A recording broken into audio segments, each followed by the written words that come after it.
took care of them until they passed, you know. So now we're trying to get back into picking up the show again. Okay. Yeah. So we used to go all around to the community resources, and summertime would come up and we'd hit all of the parks and everything. We really had a lot going on with the show. Yeah. This was really good. I get call-ins all the time. We put the email on the bottom of the screen. And yes, okay. So, but you know, you have to do what you have to do. And I understand God. totally. Sorry about that. That's all right. It's when you can. It's when you know you've done the right thing, and you can hold your head up high and say, you know, I took care of you guys. You know. Yeah. Hey, Yeah. you do what you have to do. I'm so glad to have you. Thank you. Yeah. So, how do you pronounce your first name? Elena? Elena. Elena. Gotcha. Laster. Yeah. Okay. I used to work in a district attorney's office. Last Oh, one. what? Yes, sir. We ready? Okay. All right. We'll count you in. You're gonna be right here. Yep. Do that again. Don't do that when we're talking, because I hear all that. No, I wouldn't do it. Okay. Ready? Mm-hmm. In 3, 2, go. Hi, everybody. Guess what? Elena Laster Show, Power of Women. I am back again. As you know, we had a little problem and things we had to take care of at home, so I had not been on the show for about 5 months or 6 months. So now we are back, and we're going to go head forward. We have a lot of guests that's coming in for the year. I'm going to be getting back into the community. So I do ask you one thing. If you want me to come to your show or to put you on the air, give me at least 2 weeks' notice. Put on the screen there, ElenaLaster@yahoo.com. Email me. I'll get back to you, and we'll make it all work. So again, I'm back. Good evening. It's 6 o'clock at night, and I hope you enjoy the next half hour. I have a very special guest with me. I don't know this gentleman, but I like him already. I'll tell you why I like him. Look at his socks. Are those socks good? I gotta make you laugh. His name is, listen, Mr. Robert Jones. He's the co-founder and chairman of the Association of Black Business. This man is a powerhouse. I was talking to him before we started the show, and he was telling me little things about himself. And it's just such a pleasure to know him. I hope to see him more. I don't know if this is going to be a one show or going to go into 2 shows, because in looking at this paperwork he's given me, I probably could do 3 shows and still not even cover what you do. So, ladies and gentlemen, please welcome Mr. Robert Jones. Thank you so much. How you doing? I appreciate being here. Thank you. I feel great. So, tell me who Robert Jones is. Robert Jones is first and foremost a father, because that's Yes. the most important thing to me.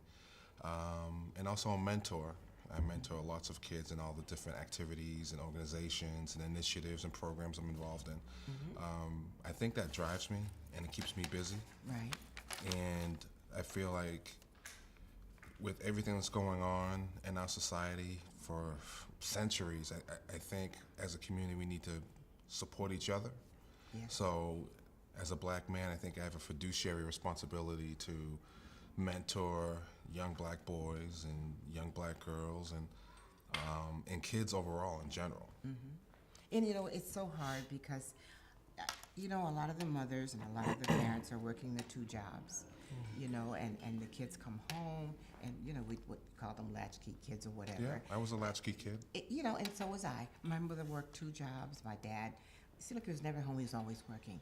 But in that generation that we come from, we could be in the house before the street light is on, comes on, and sit on the porch, and the back door is always open. We just had a comfortable life.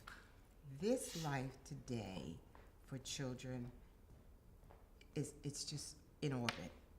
I was up to STEM school the other day, and I talk about the anti-bullying, and I had did a film on From Bullying to Suicide, What Lies Between. Wow. The things that go through these kids' heads, it's just I sit there with my mouth wide open and say, oh my God, God help you, Yeah, that's why it's very important to pay attention to your kids and also be affectionate. I ask my son every day, how was school? And the thing I love about asking him questions is that he gives me answers. That's wonderful. Sometimes he'll hit me with a good, and then what define good? What was so good about it? But then out of nowhere he'll come and say, "Daddy, these girls are bothering me," and then I have to kind of deconstruct why they're bothering him and how he should handle it. Because I always want him to be a gentleman at the end of the day. Yeah. And I also have my nephew living with me too, so there's modeling for my son and also for my nephew, and they're two different personalities, two different kids, similar likes and hobbies. But totally different in terms of their challenges. My son has his challenges, and they're diametrically opposite of what my nephew's challenges are. Oh boy, so how do you balance it? It's customized parenting. It's no different if you're a parent and you have 2, 3, 4, 5+ kids. Everybody's different, but the love is there. The love's the same. The support's the same. You just have to be cognizant that you're not showing more attention to one and neglecting the other. That is so true. My mother had 3 children, and she would not give one without giving the other. If she cannot give any, she doesn't give anything at all. Yeah. And I think that's followed my mindset in raising my children. But I look at the boys, our young black men. They're so handsome. Yes. It kills me when I see the pants. Yeah, I don't like that.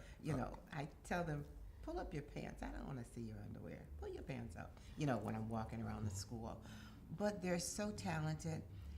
They're so giving, and they're so loving, and they just.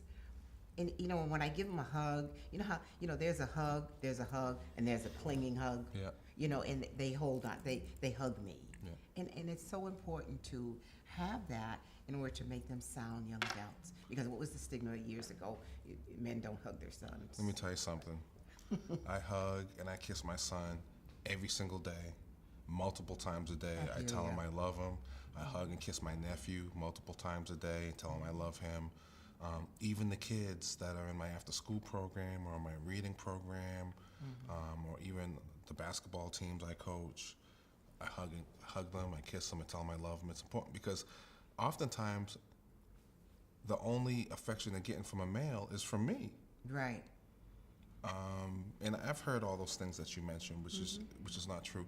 It's easy to hug and kiss girls, and especially if you're a man, if you're a father, and love them, because there's this bond between Exactly, from birth. Yeah, from birth, and an innate connection between fathers and daughters. Yes, there is. But then, because of society and the way we grow up, we're taught to be tougher with our sons, and the term "man up," "be strong," "be tough." I don't like that. I used to say "man up," Did you? but I kind of stopped saying that. But it's important to show man affection. It is. And I was at my son's school yesterday because he was falling behind, and I jumped right on it quick. And it's important for me, as I had the meeting with his teachers. I'm like, "Where's he at right now?" He was in our class. I said, "Yeah, let's pop in right quick because he needs to know that." Because I told him I'll be in the school, that I'm in the school. There's that element of surprise. Your daddy's here. Yeah. But when I was growing up, my mom said, "I'm going to be at the school," and she was never at the school. Didn't get there. So that had less of an impact on me when she said it. I was like, okay, I don't need to worry about anything. She's not going to show up. But with my son or my nephew, they need to, when I say I'm coming to the school, They need to know you're coming. they know I'm coming. And and it's very important about that, because even when I have my great-grandchild, I've been raising her since birth. She's 14 now. I try to make it a practice. When I say I'm going to do something, I have to follow it through. I don't care if I'm dead exhausted and want to go to bed. If I say I'm going to look at this homework, I have to do it. If I tell you I'm coming to school to see your principal, you can look for me. They're going to tell you Miss Laster's in the house. I'm coming. Yeah. And so many parents, and it's not because they can't do it, they just get caught up, don't always follow through what they say, just like you said with your mother. It's important. One of the things as a parent that I do, we all had things we didn't like growing up. Yes, that's right. Right? Get spanked for lying, and then the bill collector calls on the phone, and your mom's like, "I'm not here." And then you say, "She said she's not home." Yeah, no, because you get a spanking for that. So it's just like, I just got a beating for lying, and then now I'm lying.